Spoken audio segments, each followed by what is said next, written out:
A fotografia de mortos. Sempre fui fascinado pela capacidade da fotografia de capturar momentos, memórias e emoções. Desde cedo, minha paixão por fotografar me levou a explorar diferentes áreas do campo, mas um aspecto da fotografia sempre me intrigou de maneira sombria. A fotografia post-mortem. É uma prática antiquada que remonta ao século XIX, na qual as pessoas tiravam fotos de seus entes queridos após a morte, muitas vezes para preservar a imagem do falecido. Era uma forma de lidar com a perda, criando uma lembrança tangível de alguém que se foi. As técnicas e estilos variavam, mas, em muitos casos, essas fotos post-mortem eram perturbadoras e, às vezes, até macabras. Minha obsessão pela fotografia post-mortem me levou a colecionar imagens antigas e a aprender mais sobre a história por trás delas. No entanto, a curiosidade não parou por aí. Eu queria criar minhas próprias fotos post-mortem, capturando a essência da morte e da passagem do tempo de uma maneira única e artística. Eu sabia que era um território obscuro e controverso, mas a atração por essa expressão artística sombria era irresistível. Minha jornada para criar minhas próprias fotografias post-mortem me levou a estudar a anatomia e a composição, a busca por modelos dispostos a se submeter a sessões altamente incomuns e a explorar técnicas de edição para aprimorar a sensação de morte nas imagens. Uma noite, depois de muitos meses de preparação, finalmente capturei minha primeira fotografia post-mortem. Meu modelo, um amigo próximo que compartilhava minha fascinação, se deitou no chão, imitando a postura de um cadáver. Suas roupas estavam sujas e rasgadas, e o ambiente estava meticulosamente montado para criar um cenário assustador. A luz fraca iluminava seu rosto pálido, e os olhos vazios encaravam a câmera. A foto final era perturbadora e vívida, capturando com perfeição a sensação de morte. O sangue falso e a maquiagem exagerada davam um toque ainda mais realista. Eu estava satisfeito com o resultado, mas o que aconteceu depois me atormentaria para o resto da minha vida. À medida que minha coleção de fotografias post-mortem crescia, comecei a notar que algo estranho estava acontecendo. As imagens pareciam ganhar vida própria, como se os modelos estivessem se comunicando através delas.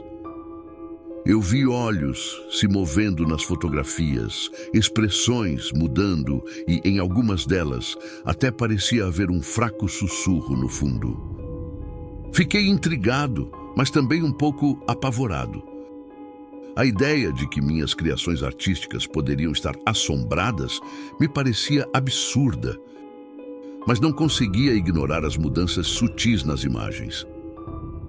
Comecei a examinar as fotos mais de perto, estudando-as obsessivamente, tentando entender o que estava acontecendo.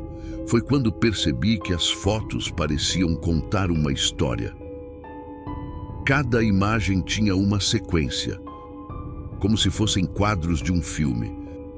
Elas começaram a formar uma narrativa, uma história sombria que se desenrolava diante dos meus olhos através das imagens. A história era aterrorizante. Ela falava de morte e vingança, de almas aprisionadas nas imagens, buscando redenção ou libertação.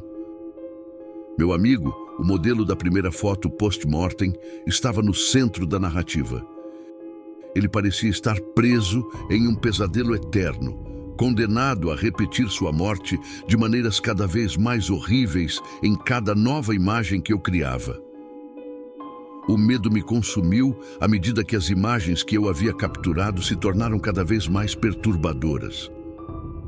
As almas aprisionadas pareciam estar tentando me enviar uma mensagem de horror e aviso sobre o que eu estava fazendo. Mas o que eu poderia fazer para libertá-los?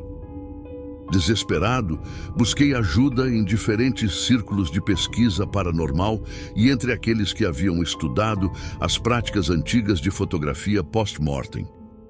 Muitos acreditavam que, ao criar essas imagens perturbadoras, eu havia de alguma forma liberado forças escuras que agora estavam empenhadas em me atormentar. À medida que minha obsessão pelas imagens post-mortem crescia, também crescia o tormento. Pesadelos terríveis me assombravam e os sussurros das almas torturadas ecoavam em minha mente. Eu sabia que precisava encontrar uma maneira de acabar com isso. De encontrar a redenção para aqueles que eu havia condenado à prisão eterna nas minhas fotos. Minha busca por uma solução me levou a explorar rituais antigos e misteriosos, envolvendo oferendas e atos de contrição. Passei noites em vigília, tentando me comunicar com as almas aprisionadas, implorando por sua compreensão e perdão. A jornada foi árdua e aterrorizante, mas minha determinação era inabalável. Finalmente, depois de muito esforço, encontrei uma maneira de liberar as almas aprisionadas em minhas fotos post-mortem. Era um ato de contrição profundo e sincero, acompanhado por uma queima das imagens que eu havia criado. Com o coração pesado, assisti enquanto as fotografias ardiam em chamas, liberando as almas que haviam sido aprisionadas. A sensação de libertação foi avassaladora. As imagens que eu havia capturado já não tinham poder sobre mim, e as almas que eu havia condenado encontraram finalmente a paz que tanto buscavam. Mas a experiência me deixou profundamente marcado, um lembrete constante de que a busca pelo sombrio e pelo desconhecido pode ter consequências inimagináveis. A fotografia post-mortem, uma vez minha paixão sombria, tornou-se um tabu em minha vida. Agora, quando olho para uma câmera, vejo não apenas a capacidade de capturar momentos, mas também o poder